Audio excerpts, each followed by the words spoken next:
అందరికీ హరి ఓం అండి. శ్రీ గురుభ్యో నమః. మరి ఒక మంచి వీడియోతో మీ ముందుకు వచ్చాను అండి. మనకు ఆషాఢ మాసంలో వారాహి నవరాత్రులు జరుగుతాయి అండి. ఆషాఢ మాసంలో అమ్మవారిని పూజించడం వలన సకల అభిష్టాలు నెరవేరడంతో పాటు చక్కగా మనకున్న కోరికలన్నీ కూడా తీరిపోయి శత్రుబాధలు లేకుండా అష్టైశ్వర్యాలను అమ్మవారి ప్రసాదిస్తుంది అండి.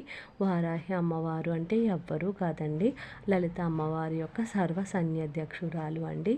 అమ్మవారిని పూజించడం వలన విశేషమైన ఫలితాన్ని పొందవచ్చును అండి. ఈ వారాహి నవరాత్రులను గుప్త నవరాత్రులు అని కూడా పిలుస్తారు అండి.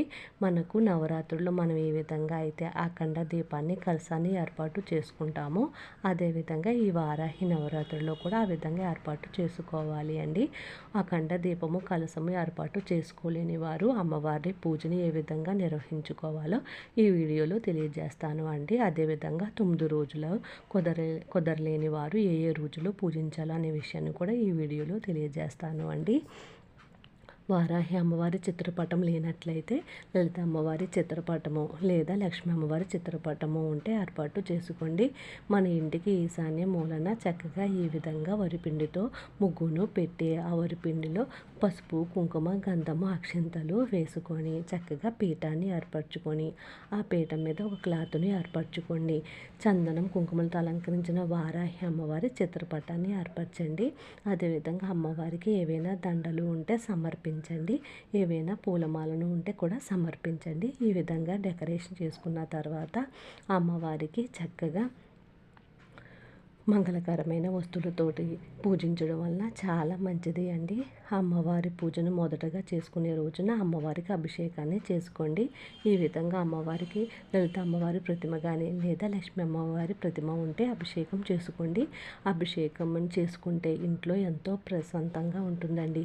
మన ఇల్లు మన మనసు ఎప్పుడైతే ప్రశాంతంగా ఉంటుందో అమ్మవారి కరుణ కూడా మనకు అంత సులభంగా దొరుకుతుంది అండి.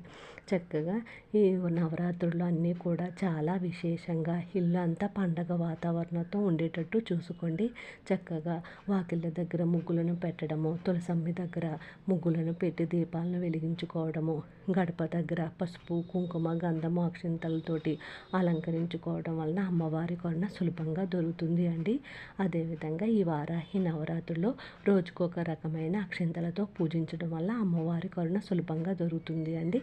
అంటే పసుపు అక్షింతలు, కుంకుమ కలిపిన అక్షింతలు, కుబేర కుంకుమ కలిపిన అక్షింతలు, గంధము కలిపిన అక్షింతలు, జవ్వాది కలిపిన అక్షింతలు, ఈ విధంగా వివిధ రకాల అక్షింతలను ఏర్పాటు చేసుకోండి. రోజుకొక రకమైన అక్షింతలతోటి అమ్మవారిని పూజించండి. అమ్మవారి అష్టోత్తరం చదువుకుంటూ అక్షింతలను పూజించిన తర్వాత పూజ అయిన తర్వాత ఆ అక్షింతలను ఇంటిల్లా పాది ధరించండి. చాలా అమ్మవారి కరుణ సులభంగా దొరుకుతుంది అండి. ఆ విధంగా చేసిన తర్వాత అమ్మవారికి ప్రతిరోజు కూడా పానకాన్ని నైవేద్యంగా పెట్టాలి అండి. మొదట ఉదయం పూట పళ్ళను నైవేద్యంగా పెట్టిన, సాయంత్రం పూట అన్నంతో చేసిన పదార్థాలను అమ్మవారికి పెట్టడం వలన మహా నైవేద్యం పెట్టిన పుణ్యం లభిస్తుంది అండి. ఆ విధంగా అమ్మవారికి ప్రసాదాన్ని నివేదించండి. అమ్మవారికి చక్కగా ప్రతిరోజు ప్రత్యేకమైన దీపాలను వెలిగించుకోండి. అంటే ఒకరోజు ఐశ్వర్య దీపాన్ని, మరొక రోజు అష్టలక్ష్మి దీపాన్ని, ఇంకొక రోజు జల దీపాన్ని, క్షీర దీపాన్ని, వివిధ రకాల దీపాలను ఏర్పరచుకోవడం వలన మనసు ఎంతో ప్రశాంతంగా ఆనందంగా ఉంటుంది అండి. దీపము అంటే సాక్షాత్తు అమ్మవారి స్వరూపమేనండి. అజ్ఞానాన్ని నిర్మూలిస్తుంది అది. అందుకనే దీపాలను చక్కగా రోజుకొక దీపాలను ఏర్పాటు చేసుకోండి. ఈ విధంగా ఏర్పాటు చేసుకున్న తర్వాత అమ్మవారిని చక్కగా పసుపు కుంకుమలతోటి పువ్వులతోటి అష్టోత్తరంతో పూజించుకోండి. మనకు సెల్లలో ఫోనుల్లో టీవీలలో కూడా చక్కగా వారాహి అమ్మవారి అష్టోత్తరం చదువుకుంటూ పూజించుకోండి. ఒకవేళ అష్టోత్తరం మనకు లేనట్లయితే ఓం శ్రీ వారాహి దేవి నమః అనుకుంటూ పూజించుకోండి. ఆ విధంగా ఒక్కో రకమైన అక్షింతలతోటి ఒక్కో రకమైన దీపాలతోటి అమ్మవారిని పూజించడం వల్ల మనసు ఎంతో ప్రశాంతంగా నిర్మలంగా ఉంటుంది అండి. ఆ విధంగా పూజించిన తర్వాత ఈ వారాహి నవరాత్రులు ఎవరైనా అతిథులు మన ఇంటికి వస్తే వారికి చక్కగా ఒక రవిక గుడ్డను పెట్టి పసుపు కుంకుమలతోటి వారిని అలంకరించి వారికి 2 పళ్ళను దానంగా ఇవ్వండి. అలా చేయడం వల్ల వారాహి అమ్మవారి యొక్క కరుణ కూడా సులభంగా దొరుకుతుంది అండి. 9 రోజులు మనకి పూజ చేసుకోవడానికి వీలు లేని వారు అమ్మవారి పూజను అష్టమి రోజున చేసుకోండి, చాలా మంచిది. లేనట్లయితే లాస్ట్ 3 రోజులు చేసుకోవడం వల్ల 9 రోజులు చేసిన యొక్క ఫలితం లభిస్తుంది అండి.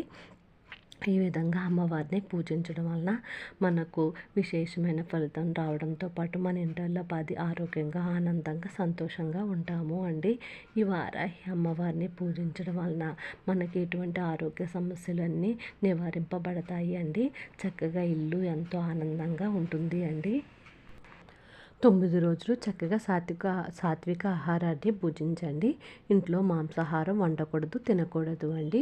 ఈ విధంగా ఈ నియమాలను పాటించండి. అదేవిధంగా చక్కగా శుభ్రమైన దుస్తులను ధరించండి.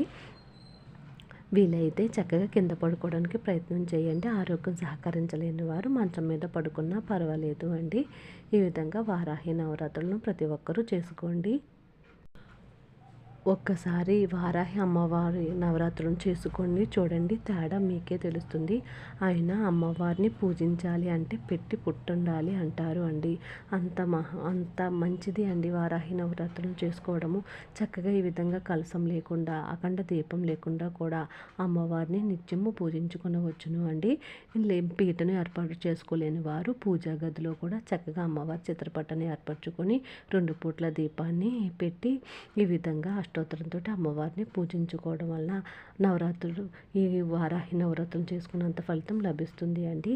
వారాహి అమ్మవారు మనకు చాలా అన్ని రకాల ముందుండేటట్లు మనల్ని చక్కగా ముందుకు తోస్తుంది అండి. అమ్మవారి యొక్క అండాదండ కూడా మనకు సులభంగా లభిస్తుంది. ఈ విధంగా వారాహి అమ్మవారిని పూజించండి. అదేవిధంగా రోజుకొక మంగళకరమైన వస్తువులతో పూజించండి. మంగళకరమైన వస్తువులు అంటే మనందరికీ తెలుసు కదా అండి. చక్కగా పసుపు కొమ్ములు, రూపాయి కాయిన్స్, పసుపు గవ్వలు, గోమతి చక్రాలు, తామర గింజలు, ఇవి అమ్మవారికి మంగళకరమైన వస్తువులు అంటే చాలా ఇష్టము అండి. మంగళకరమైన వస్తువులు అంటే ఏంటో మనందరికీ తెలుసు కదండి. పసుపు కొమ్ములు, చిట్టి గాజులు, గోమతి చక్రాలు, లక్ష్మీ గవ్వలు, తామర గింజలు, చక్కగా ఇవన్నిటిని కూడా ఒక్కొక్క రోజు ఒక్కొక్క మంగళకరమైన వస్తువుతోటి అమ్మవారిని పూజించుకోండి. ఈ విధంగా చేయడం వలన మనకు అమ్మవారి యొక్క అనుగ్రహాన్ని పొందుతాము అండి. వారాహి నవరాత్రులు పూజ చేసుకోవాలంటే పెట్టి పుట్టాలి అంటారు అండి పెద్దలు. అందుకనే వారాహి నవరాత్రులను చేసుకోండి. ఒకవేళ 9 రోజులు వారాహి నవరాత్రులు చేసుకోవడానికి వీలు లేని వారు అష్టమి రోజున అమ్మవారిని పూజించండి. లేదంటే లాస్ట్ 3 రోజులు అమ్మవారిని పూజించిన 9 రోజులు చేసిన ఫలితం దక్కుతుంది అండి. ఈ విధంగా కలశం లేకుండా అఖండ దీపం లేకుండా కూడా అమ్మవారిని చాలా తేలికగా సులభంగా అమ్మవారిని పూజించుకునవచ్చును అండి. అదేవిధంగా ప్రతిరోజు పానకాన్ని సమర్పించండి అమ్మవారికి. అన్నంతో చేసిన పదార్థాలను సమర్పించడం వలన మహానైవేద్యం సమర్పించిన ఫలితం దక్కుతుంది అండి. అదేవిధంగా అమ్మవారికి పచ్చకర్పూరంతో హారతిని ఇచ్చుకోండి.